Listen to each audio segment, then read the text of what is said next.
دہشت گردوں کی اس سرزمین پر کوئی جگہ نہیں. دہشت گردی کے خلاف جنگ منطقی انجام تک پہنچائیں گے. ہم سبوتاژ کرنے کی ہر کوشش سختی سے ناکام بنا دیں گے. دشمن نفرت اور خوف کا بیج بونا چاہتا ہے. ہماری افواج نے دہشت گردوں کے لیڈروں کا خاتمہ یقینی بنایا. دشمن بھاری نقصان اٹھاتا رہے گا.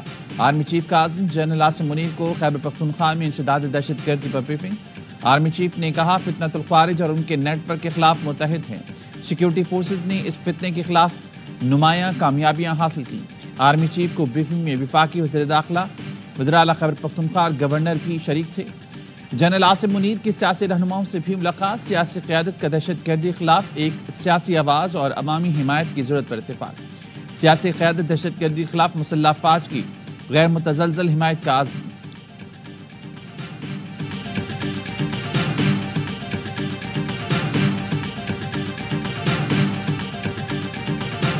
پندرہ 20 دن پہلے کہتے تھے ہم نے انہیں مذاکرات ہی نہیں کرنے, ان کے پاس اتھارٹی کوئی نہیں ہے, کوئی اختیار نہیں ہے, ہم کیوں مذاکرات کریں. اب کیوں بات کر رہے ہیں؟ انڈائریکٹلی بھی کیوں بات کر رہے ہیں؟ ڈائریکٹلی بات کر لیں. ان کا خیال ہے کہ جن کے پاس اختیار ہے ان سے بات کرنی چاہیے. ڈائریکٹلی بات کر لیں اگر وہ کرتے ہیں.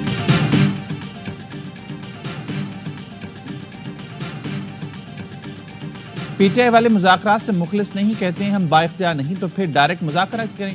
وزیر دفاع خواجہ آصف کا قومی اسمبلی میں خطاب. کہا چھوڑیں مذاکرات کے اس ڈرامے کو. ہمیں کہا جاتا ہے کہ مذاکرات کے خلاف ہیں, یہ خود مذاکرات کے خلاف ہیں. یہ ایوان کی کارروائی چلنے نہیں دے رہے. ہم ان سے مذاکرات کر رہے ہیں اور یہ ہمیں بلیک میل کر رہے ہیں. یہ ہمیں بے اختیار سمجھتے ہیں تو ان سے مذاکرات نہ کریں. حکومت اور اپوزیشن کے مذاکرات کا تیسرا دور جمعرات کو ہوگا. اسپیکر قومی اسمبلی نے مذاکراتی کمیٹیوں کے اجلاس صبح 11 بجے طلب کر لیا. پی ٹی آئی کی مذاکراتی کمیٹی تحریری مطالبات پیش کرے گی.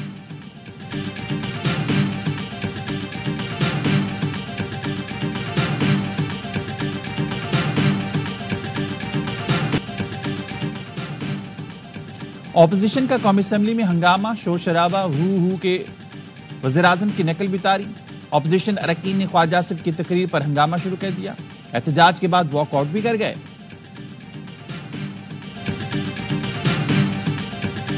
اگر وہ اپنے مطالبات تحریری طور پہ لے کے آتے ہیں جو بھی صورتحال ہوگی, ہماری 7-8 جماعتیں ہیں مختلف, پیپلز پارٹی ہے, ایم کیو ایم ہے, بی این پی ہے, پی ایم ایل کیو ہے, پی ایم ایل زی ہے, تحریک استحکام ہے, تو یہ سارے لوگ مل کے کسی نتیجے پہ پہنچیں گے.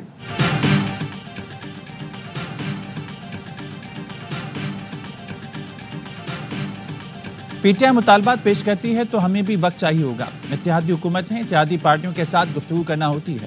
پی ٹی آئی کو معلوم ہے بانی کی رہائی ایگزیکٹو آرڈر کے ذریعے نہیں ہو سکتی.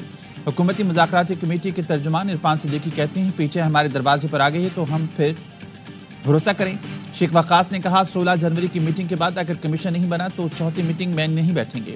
9 مئی اور 26 نومبر پر جوڈیشل کمیشن بنائے بغیر بات آگے نہیں بڑھے گی. ہم نے شروع سے واضح کیا 2 مطالبات ہیں, تاخیر حکومت کی طرف سے ہوئی.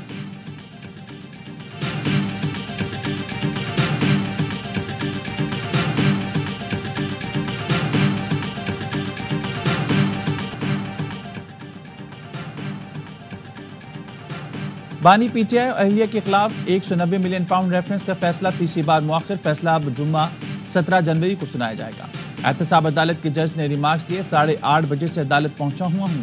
بانی پی ٹی آئی کو پیش ہونے کے لیے 2 بار پیغام بھیجا. بانی اور بشرا بیوی پیش نہیں ہوئے. ملزمان کے وکلا بھی عدالت نہیں پہنچے. Chairman P T I barrister Gohar کہتے ہیں فیصلہ 11 بجے سنایا جانا تھا. جج اتنی جلدی کیسے چلے گئے؟ بشرا بیوی پیشی کے لیے راستے میں تھیں. بانی کو پیش کرنا جیل انتظامیہ کی ذمہ داری ہے. فیصلہ انصاف پر ہو تو بانی نے آج بری ہونا تھا. صاحبزادہ حامد رضا نے کہا فیصلے میں لکھنے کے لیے کچھ ہے ہی نہیں. بانی پی ٹی آئی اور اہلیہ کیس میں بینیفیشری نہیں ہے. اسد کیسے نے کہا ایسا تاثر آ رہا ہے کہ ماتحت عدالت نے دباؤ میں ہیں. حکومتی رہنما سازشوں میں مصروف ہیں. علیمہ خانم بولی ہمیں جو وقت دیا گیا تھا ہم اس پر پہنچ گئے لیکن فیصلہ سنانے کی زحمت نہیں کی گئی.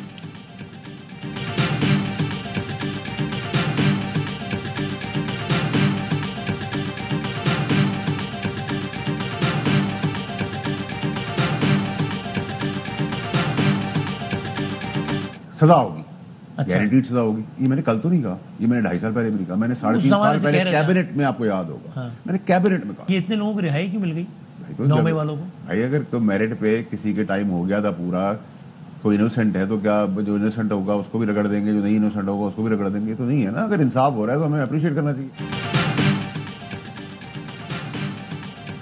انصاف ہو رہا ہے تو اس کی تعریف کرنی چاہیے. ملٹری کورٹ سے سزاؤں کے باوجود لوگوں کو بری کیا گیا تو تعریف کرنی چاہیے.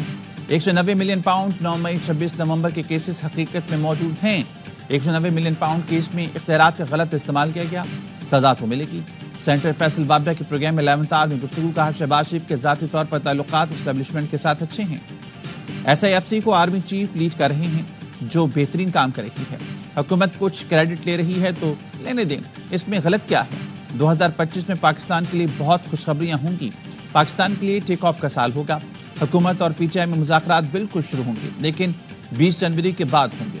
جوڈیشل کمیشن کا قیام ممکن نہیں کیونکہ حکومت 2014 کے دھرنوں پر چلی جائے گی.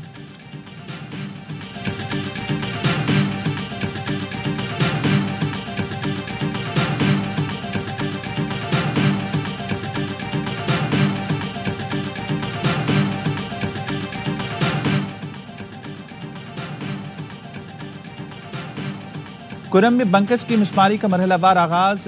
جرگے کے فیصلوں پر عمل درآمد شروع کر دیا گیا. ابتدائی طور پر ضلع کرم, باشقیل اور خارقلے میں مخالفین کا ایک دوسرے کے بنکر مسمار کر دیا گیا.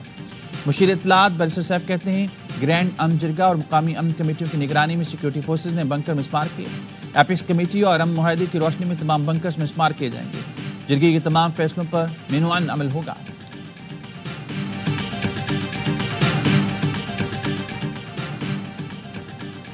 وفاقی حکومت کا انسانی اسمگلنگ کی روک تھام کے لیے قانون سازی کا فیصلہ. قومی اسمبلی میں انسانی اسمگلنگ سے متعلق توجہ دلاؤ نوٹس پر وزیر قانون اعظم نذیر تارڑ نے بتایا چند ہفتوں میں قانون سازی کے ساتھ فیصلے بھی نظر آئیں گے. انسانی اسمگلنگ کی روک تھام کے لیے قائم خصوصی عدالتیں یہ مقدمے سنیں گی.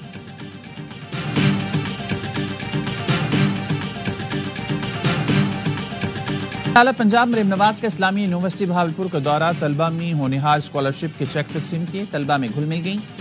طلبہ نے ملی نغمہ پیش کیا. مریم نواز نے خود ملی نغمہ پیش کرنے والے بچوں کا ویڈیو کلپ بنایا. وزراء نے تلاوت قرآن پاک اور ہدیہ نعت پیش کرنے والی طالبہ کو گلے لگایا. وزراء کو بہاولپور کی روایتی چننی پیش کی گئی. بچیوں نے بریسلیٹ کی چین اور دیگر تحفے بھی دیے.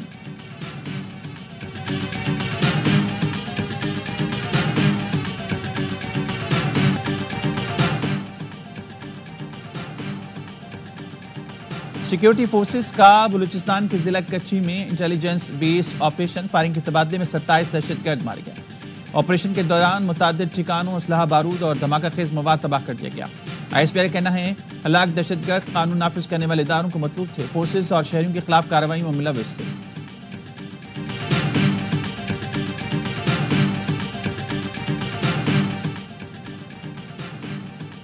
کراچی کے علاقے لانڈی نمبر 6 میں شادی کی تقریب میں ہوائی فائرنگ. ایک شخص جاں بحق. پولیس کے مطابق ہوائی فائرنگ سے حمید نامی شخص کے سینے میں گولی لگی. مقتول حمید دولہے کا رشتہ دار اور ایک ہی محلے میں رہتے ہیں. جائے وقوع پر پہنچے تو شادی کی تقریب والے گھروں کو تالے لگے ہوئے تھے. پولیس نے متعدد افراد کو پوچھ گچھ کے لیے حراست میں لی.